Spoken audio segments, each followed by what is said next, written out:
Hi everybody, it's Nadia Santiago here, and I'm the digital media specialist at Method 3 Fitness. Welcome to another digital learning experience. I'm joined today by our lead coach, Keith Lucitt, and he has something to share with us. Yeah, I wanted to share a little bit about something I've been spending some time on. Back in December of 2018, I went and spent the weekend working with the functional anatomy seminars, getting my functional range conditioning mobility specialist certification. And that is a mouthful. Functional range conditioning mobility specialist. I'm going to go into a little bit what that means in just a moment. But my big part to today is I want to tell you about flexibility versus mobility, a quick kind of assessment you can do with your body.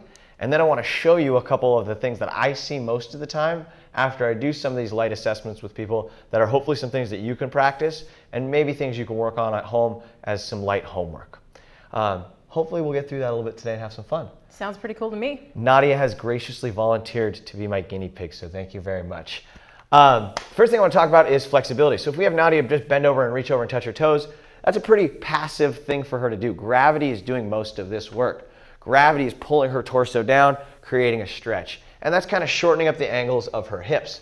On the flip side of that, if I asked her just to maybe pick up one leg, it might not go as far. That angle might not as close as much. If we pay attention to that space there, that angle might not be as small as if she goes back to two legs and bends over, and we see how that really closes off. So what she can do actively, moving and with mobility, might be different than what she can do passively with her flexibility. So that's kind of the big point we're trying to drive home, is where you can force something to is probably going to be greater usually than where you can reach and actively use muscles to get to.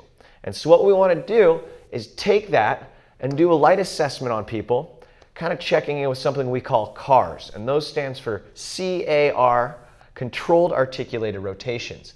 And that is a step-by-step process I like to do as part of this protocol, where we move from the head down all the way to your ankles and into your toes, and we assess the joint function at all of these major joints. We do full circles trying to hit all points in your neck, in your thoracic spine. We work your scapula. We look at your shoulder function as it rotates down to your elbows, what your wrists can do and their function. We move into your hips and their capacity all the way into your knees, ankles, and like I said, exploring some of the toe work. And when we do this, we get to take this something and we can see somebody go through some of these ranges of motion or some of these activities. And if we see something we don't like, that's what we know we can address. Nadia is a fairly flexible person, so she could probably move her arms behind her or contort into some things. You might not be there. So what it'll take, for example, the shoulder CARs, or the shoulder controlled articulated rotations, is I'm going to have Nadia put her right hand across her stomach. Cool. Do we need to kneel? And in this position, we're going to use her left arm. And her left arm is going to activate real strong and reach up first over her head without letting her rib cage flare up. This will be one of the things we get into a little bit. If I see someone can't bring their arm over their head, I don't know that they should really be doing a lot of overhead reaches or pushes, whereas they might start to compensate to make that goal happen. So if Nadia doesn't have the ability to get her arm overhead, something's got to give in her back to get that vertical line. We don't want that. Your back really wants to help out. We want to save it its job. So by doing these light assessments, we might see something we don't like. And if that's the case, that's where we're probably going to put our emphasis and our time.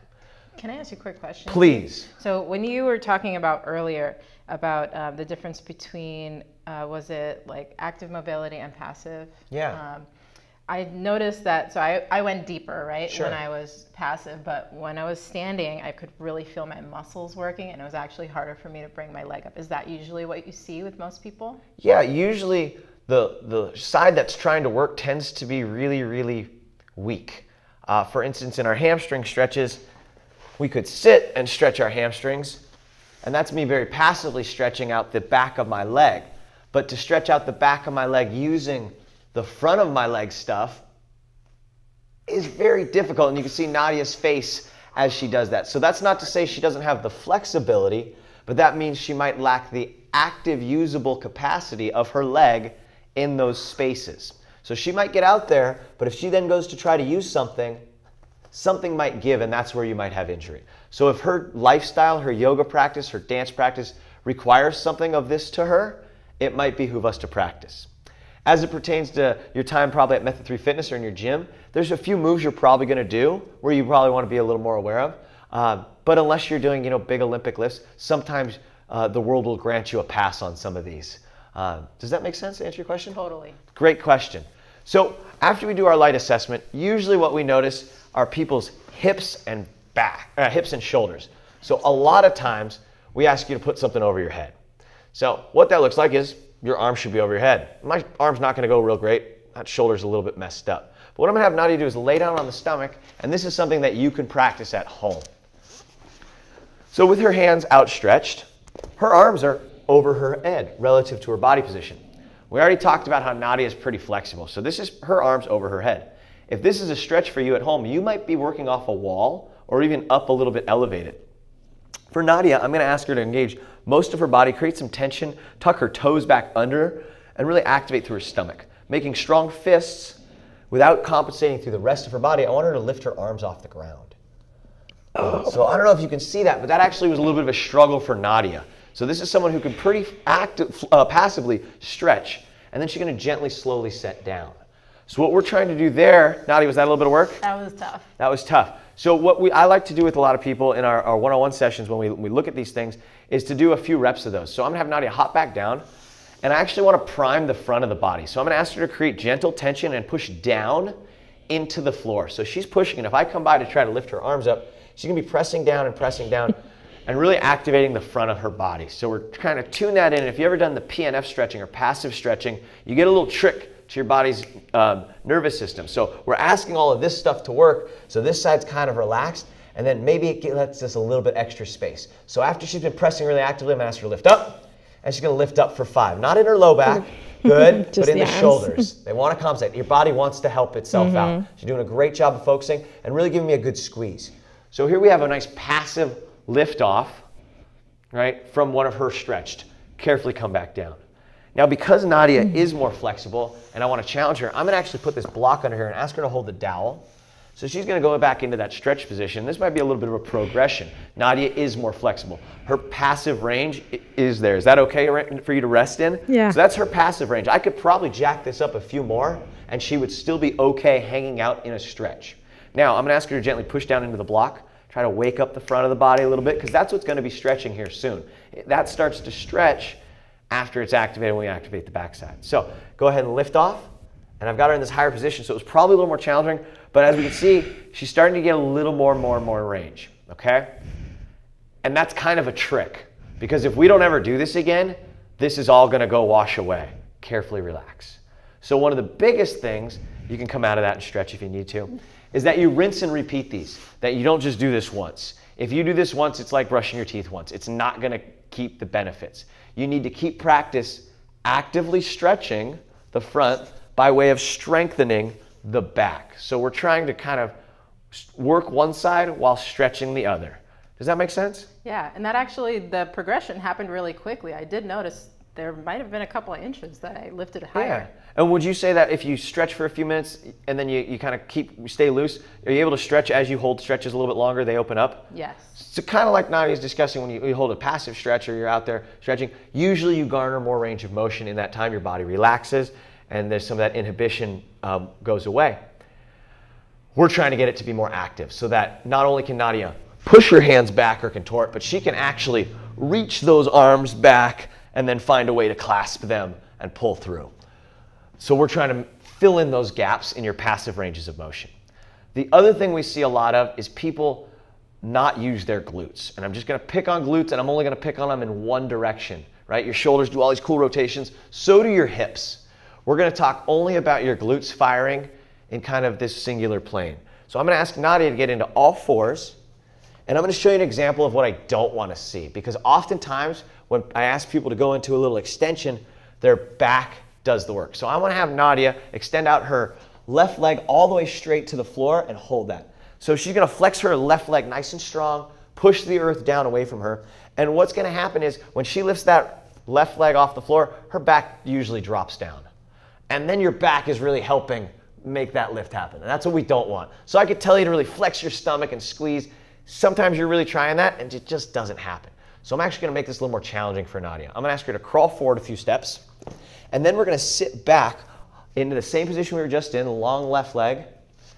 You're going to slide your hips back till you're sitting with your heel on that right leg. So Heel push on my right Yep, leg. sit back, push back into what's called kind of a more collapsed quadruped Should I point position. or flex? Great question. A pointed toe where she's more elevated is going to be easier for this next move. Back down is a lot harder. So I'm going to have you start here and see how that goes. Go to your forearms. Go ahead and grip that block so you've got a little extra tension. So now I'm going to ask Nadia to create a lot of tension. And in this position, her thigh is kind of blocking her low back from its ability to bend. So I'm going to ask her to create some tension through the rest of her body. Take a big deep breath, pack it in, and without compensating or shifting, I want you to lock this leg out and then lift that leg up. And you're going to try and hold that for about 5 seconds. So we're going to hold that for 5, 4. And you can see she's struggling because we're down pretty low. 3, 2, 1. Come back. And that's about where I want her. If she was so successful in this high, come on up again, and you got great body awareness, without showing me a bad rep, push out that left leg, lift up. And you can see there was no change here. Look how great range that motion was. Is that difficult? This one's not, but definitely the other one was Good. tough. I don't want it to be easy because that's not where she's struggling. I need her to get stronger at the other ranges, right? She can move those muscles. We want to be strong all the way through them. So what it'll amount to is largely a handful of these lift-offs. And we're trying to avoid a lot of rotation, extension and flexion back, or weight shifting so that if I was head on, you wouldn't see Keith just fall off to the side to make that lift happen, right? You wouldn't see me just jut or turn like a figure skater. We're trying to really put the onus and emphasis and your mind into the muscle we want firing. And the more you can put your intention into that, usually the more you're going to get out of that, even if it's the most minute move, like trying to lift your leg up, okay? I have a quick question for Please. you. So I would say, for me, I know my hips are kind of like the toughest. So I know my glute strength is not as high, or the rest of my hips.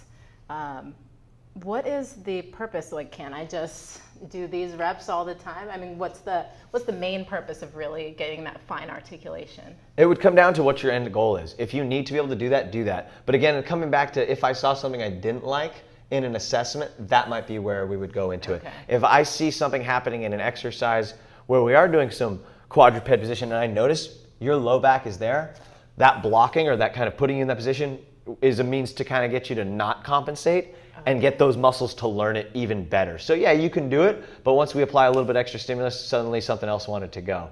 So trying to get the muscle you want to really do the job you're asking. And that's why I might not have you in that position. And those are progressions. So if you can do it here, you might be there. If you're on all fours and you're struggling to get that leg up there, there's no reason you need to go down to the floor. You need to learn the little things and, like they say, nail the low-hanging fruit. Get really good at the basics before you worry about too much else. And then being really honest with your body. If you notice when you're putting things overhead that your biceps aren't by your ear, give the coach a heads up. Maybe we modify that move for you and make that a little bit more adaptable to your body. On the flip side of that, if you want to get better, that's when you want to come see a coach like Nadia or myself or one of our other amazing coaches at Method 3 Fitness. Totally. And you know what I really love about this is that I thought I had pretty good strength in my core and around my joints, but I know that you did this exercise with the coaches a little while back, and I really discovered that this one was so tough for me. I had no idea that I had such weak glutes that I couldn't do that exercise. And like you said, the coaches are available. Keith is available to you if you should need some extra help here. Cool. Yeah. So please feel free to reach out to myself or anybody else if you have any questions. Like I said, the coaches were gracious enough to let me put them through this a little bit a while ago. And I'd be happy to sit down and chat with anybody if you have any questions. Yeah, thank you so much, Keith, for joining us today. And you guys, thanks for joining us and watching this digital learning experience. We'll see you in the next one. Ciao. Bye.